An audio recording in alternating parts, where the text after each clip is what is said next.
Good morning all. SOCO scene of crime officer, அதாவது இந்த posting வந்து எஸ்ஐ ஃபிங்கர் பிரிண்ட்டோட அப்கிரேட் வெர்ஷனாக இருக்கலாம். ஏன்னா எஸ்ஐ ஃபிங்கர் பிரிண்ட்டோட ரோல் வந்து ஒரு சீன் ஆஃப் கிரைம், அதாவது குற்றம் நடந்த இடத்துக்கு விசிட் பண்ணி அங்கே அந்த அஃபெண்டர் எங்கெங்கெல்லாம் ஃபிங்கர் பிரிண்ட்ஸை விட்டுட்டு போயிருப்பான்னு செக் பண்ணி அதை வந்து கலெக்ட் பண்ணி அனலைஸ் பண்ணி ரிசல்ட் தருவாங்க. இந்த சீன் ஆஃப் கிரைம் ஆஃபீஸர் வந்து நடந்த இடத்துக்கு விசிட் பண்ணி ஃபிங்கர் பிரிண்ட் மட்டும் இல்லாமல் ஃபாரன்சிக் அசிஸ்டன்ஸுக்கு ஹெல்ப் பண்ணுறது, மற்ற பிளட் சாம்பிள் கலெக்ட் பண்ணுறது, மற்ற எலக்ட்ரானிக் எவிடன்ஸ் எடுக்கிறது, ஃபோட்டோகிராஃபி அண்ட் டாக்குமெண்டேஷன், இது எல்லாத்துக்குமே வந்து இவங்க அசிஸ்ட் பண்ணுறதுக்காக இந்த scene of crime officer posting வந்து இருக்கும். இது வந்து regular law and order duty மாதிரி இருக்காது. உங்களுக்கு டோட்டலாக வந்து இன்வெஸ்டிகேஷனுக்கு அசிஸ்ட் பண்ணுறது தான் அவங்களோட மேஜர் ரோலாக இருக்கும். இப்போ வந்து எஸ்ஐ ஃபிங்கர் பிரிண்ட்டுக்கு வந்து 10+2+3 அந்த குவாலிஃபிகேஷனில் அந்த எஜுகேஷன் குவாலிஃபிகேஷன் கொடுத்துருந்தாங்க. இந்த சீன் ஆஃப் கிரைம் ஆஃபீஸருக்கும் சேம் குவாலிஃபிகேஷன் மேபி இருக்கலாம். அது இல்லாமல் உங்களுக்கு சயின்ஸ் அண்ட் ஃபாரன்சிக் ரிலேட்டடாக நீங்கள் டிகிரி ஹோல்டராக இருந்தீங்கன்னா இந்த போஸ்டிங் வந்து உங்களுக்கு ஹெல்ப்ஃபுல்லாக இருக்கும். எஸ்ஐ ஃபிங்கர் பிரிண்ட் எக்ஸாமோட சிலபஸ் பற்றி கேட்டிருந்தீங்க. எஸ்ஐ ஃபிங்கர் பிரிண்ட் எக்ஸாமோட சிலபஸை பொறுத்த வரைக்கும் உங்களுக்கு பார்த்தீங்கன்னா ஜிகே 55 மார்க், அதாவது 110 கொஸ்டின்ஸுக்கு 55 மார்க்குக்கு வந்து நடக்கும். ஜிகேல என்னென்னா தமிழ் வந்து கலை அண்ட் கலாச்சாரம் பாரம்பரியம் இது ரிலேட்டடாக கேட்பாங்க. அடுத்தது ஜென்ரல் சயின்ஸ் வந்து 6th to 10th வந்து வரைக்கும் நீங்கள் வந்து தெளிவாக படிச்சுக்கோங்க. அதில் மேஜர் டாபிக்ஸ் வந்து நீங்கள் கவர் பண்ணிக்கோங்க. ஹிஸ்ட்ரி பார்த்திங்கன்னா உங்களுக்கு சிந்து சமவெளி, INM, modern India, books and author, அந்த பழைய புக்ஸ் அண்ட் ஆத்தர் இது ரிலேட்டடாக நீங்கள் படிச்சுக்கோங்க. Geography, monsoon, weather, rainfall, national park, importance, forest and wild life ரிலேட்டடாக படிச்சுக்கோங்க. நான் ஷார்ட்டாக சொல்கிறேன், அதாவது ஃபுல் உங்களுக்கு அது ரிலேட்டடாக சொல்கிறேன். ஃபுல்லாக உங்களுக்கு எக்ஸ்பிளைன் பண்ணால் ரொம்ப டைம் எடுக்கும். இன்னொன்று geography and economics and commerce, imports and exports, agriculture, water and development schemes பற்றி படிச்சுக்கோங்க.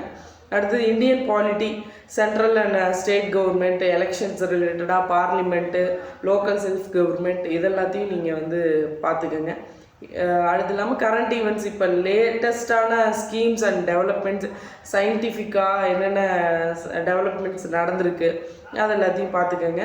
அது இல்லாமல் பார்ட் பி வந்து ஜென்ரல் எபிலிட்டி டெஸ்ட்டு வந்து logical and numerical analysis and psychology and maths இதெல்லாம் வந்து கேட்பாங்க. இது வந்து பார்ட் பி வந்து உங்களுக்கு 55 மார்க் 110 கொஷின்ஸ் போக மீதி 60 மார்க்ஸ் 30 கொஷின்ஸ் வந்து 30 மார்க்ஸுக்கு 60 கொஷின்ஸ் வந்து கேட்பாங்க. மொத்தம் 170 கொஷின்ஸ் வந்து ஃபிங்கர் பிரிண்ட் எஸ்ஐக்கு கேட்பாங்க. இது இல்லாமல் டிபார்ட்மெண்டல் கோட்டாவுக்கு அந்த 20% கோட்டா இருக்குது. அவங்களுக்கு எந்த மாதிரி கேட்பாங்கன்னா ஜிகே வந்து 45 மார்க், அதாவது 90 கொஷின்ஸ் 45 மார்க்ஸ்க்கு கேட்பாங்க.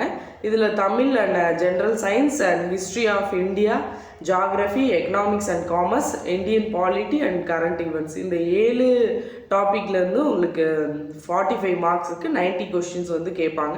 அடுத்தது பார்ட் பி உங்களுக்கு 40 மார்க்குக்கு 80 கொஷின் கேட்பாங்க டிபார்ட்மெண்டல் கேண்டிடேட்ஸ்க்கு.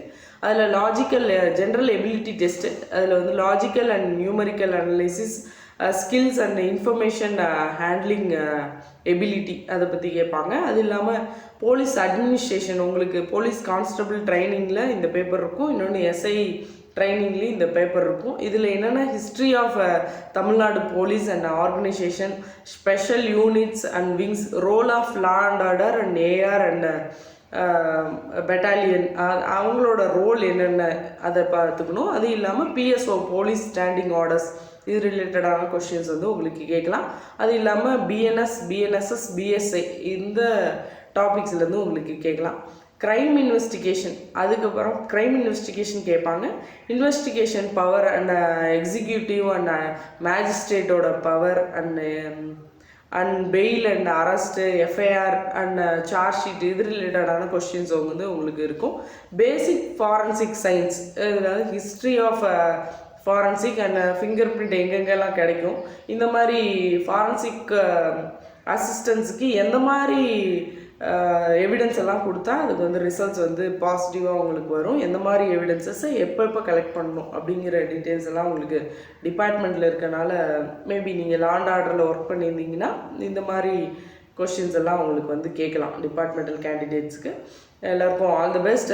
இந்த எஸ்ஓசி ஆஃபீஸர் போஸ்டிங் வந்து நெக்ஸ்ட்டு அப்கமிங் டேஸில் வரும்னு சொல்லியிருக்காங்க. 2026 நம்ம வந்து எதிர்பார்க்கலாம். ஃபிங்கர் பிரிண்ட்டோட அப்கிரேட் வெர்ஷனாக அதை கேட்கறதுக்கான வாய்ப்புகள் இருக்குதுன்னு எதிர்பார்க்கலாம். ப்ரீவியஸ் இயரில் எஸ்ஐ ஃபிங்கர் பிரிண்ட் இந்த மாதிரி வெர்ஷனில் கேட்டிருக்காங்க. மேபி சேஞ்சஸ் வந்து அஃபிஷியல் நோட்டிஃபிகேஷனில் வரலாம். All the best. தேங்க்யூ.